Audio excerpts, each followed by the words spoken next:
আমাদের একজন বড় ভাই, খুবই কাছের বড় ভাই, আমরা মেজো ভাই বলি।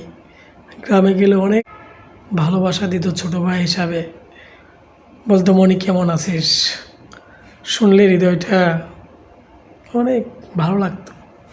সেই ভাই কালকে এই পৃথিবী থেকে বিদায় নিয়েছে। আমি তার বিদেহী আত্মার মাগফিরাত কামনা করি।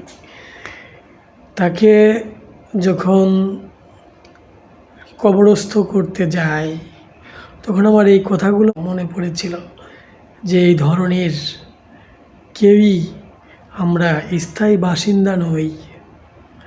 তার সাথে, আমার সাথে, তোমার সাথে অন্তিম যাত্রায় অনেকেই সেই পর্যন্ত যাবে, কিন্তু তোমার আমার কারো পাশে কেউ থাকবে না, রেখে চলে আসবে। এটাই বাস্তবতা, এটাই বাস্তবতা, এটাই বাস্তবতা।